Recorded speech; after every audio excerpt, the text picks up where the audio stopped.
Bonjour, bonjour, c'est Marina. Je reviens pour une petite revue d'une bande dessinée que j'ai lue dernièrement et qui s'intitule Angola Janga. C'est de Marcelo de Salete. Angola Janga, bon, la couverture, on va commencer par la couverture, c'est pas celle que je voulais. Celle que je voulais, qu'on avait vue avec Hélène lorsqu'on s'était rendu au Livre Paris, Salon du Livre, hein, Paris. Je crois que c'est Livre Paris que ça s'appelle désormais. Ça ressemblait plus à ça.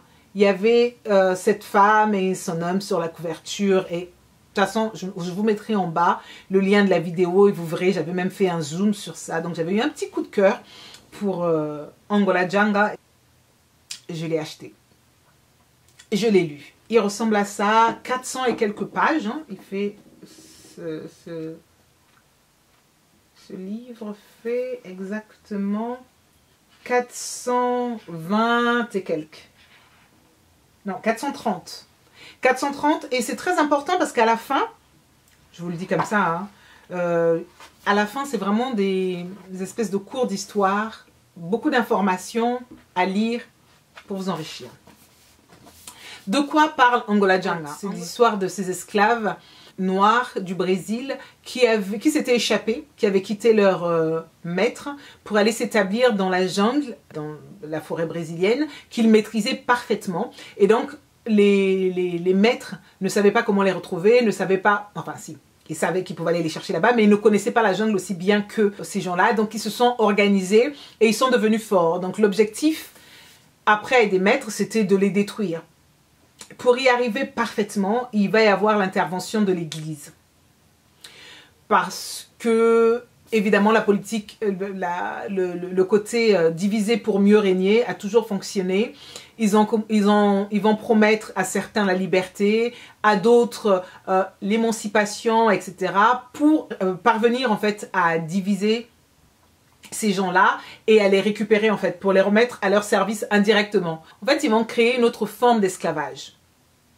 D'accord? Ils vont lui donner d'autres noms, affranchissement, liberté, tout ce qu'on veut, mais l'esclavage, en gros, n'a jamais vraiment cessé. Les protagonistes dans cette bande dessinée, qui sont Zumbi, Nganga, des noms très bantous, en fait, même les histoires, les dieux, les croyances sont très ancrées dans la culture bantou. Donc je me suis retrouvée dedans avec... Il y avait des mots même, des noms qui sonnaient très congolais, même si on dit que c'est angolais, mais en fait, puisqu'on les prenait tous de l'Empire Congo, ceci explique cela. C'est vraiment... j'ai trouvé ça passionnant de ce côté-là. Par contre, ce que j'ai beaucoup moins aimé là-dedans, c'est qu'il n'y a pas beaucoup de mots. Et ouais, c'est dommage. Beaucoup de dessins, mais pas de mots. Il y a certaines planches qui sont très émotionnelles, qui parlent à l'âme en fait. Quand on se concentre là-dessus, ça parle à l'âme. Mais moi, je voulais plus de mots. Je voulais plus de... Peut-être pas de description, plus de récits. Je sais pas. Je voulais des mots.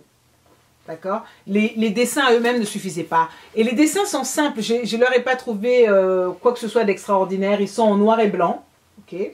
Mais l'histoire, en tant que telle, est très intéressante. On aurait pu approfondir un peu plus. Moi, je vais l'approfondir en lisant Quilombo. Ou... Il y a certaines choses aussi que j'ai compris parce que j'avais déjà lu en début d'année l'auteur... Arid Jarès, je pense qu'elle s'appelle, qui est une afroféministe brésilienne. Donc il y a certains passages ici qui m'ont semblé beaucoup plus fluides du fait que j'avais déjà lu elle. J'avais aussi lu Conceição Evaristo, je pense. Donc ça a coulé, mais je trouve que il manquait quand même un peu d'histoire. Il manquait beaucoup de mots. Et bon, j'aurais préféré des dessins en couleur, mais je peux comprendre le choix du noir et blanc, de la neutralité et travailler sur l'émotion. Voilà. Mais est-ce que ça vaut... Parce que ça vaut quand même 24 € et en France, c'est publié par les éditions Ça et Là, si jamais vous êtes intéressé. J'ai donné 3 étoiles à ce livre, enfin à cette BD, parce que, comme je vous l'ai dit, voilà... Juste, ça manquait de mots et par moments, je trouvais qu'il n'y avait pas assez de profondeur. Ça peut être aussi confus quand on suit le parcours des personnages, il faut vraiment garder l'œil ouvert et être attentif à tout. Donc, ouais. Je ne sais pas si c'est la traduction qui a voulu ça, mais je ne pense pas. Ceci dit, oui, est-ce que je reprendrai les choses de cet auteur? Certainement. Certainement, parce que j'ai trouvé ça assez informatif. C'est un bon début, en fait, pour connaître l'histoire des Quilombo, connaître l'histoire de ces rébellions, connaître la manière de faire de ces esclaves brésiliens qui ont su conserver et préserver même leur culture, parce qu'on les voit résister un peu au catholicisme, résister à cette adhésion forcée, même si elle vient avec des bonus, hein, comme je vous l'ai dit, on leur met des carottes sous le nez en leur disant, voilà, si vous adhérez au christianisme, vous serez libre, si vous servez le Dieu unique et que vous renoncez à vos faux dieux, c'est comme ça qu'ils les appellent, vous aurez la paix, etc. Mais j'aime bien aussi la repartie des chefs des Quilombo. Bref, je ne vais pas en dire trop. Lisez, c'est intéressant, c'est un bon début et l'avantage c'est que vous pouvez le lire même avec des jeunes enfants. Il n'y a rien de brutal à proprement dit dans les dessins. Il n'y a rien de vulgaire dans les mots. Donc oui, c'est une découverte de notre histoire du peuple noir. Et d'ailleurs, voilà. Donc, la BD est là. Angola Djanga, Marcelo de Salette, aux éditions Ça et Là. Ce sera tout pour aujourd'hui.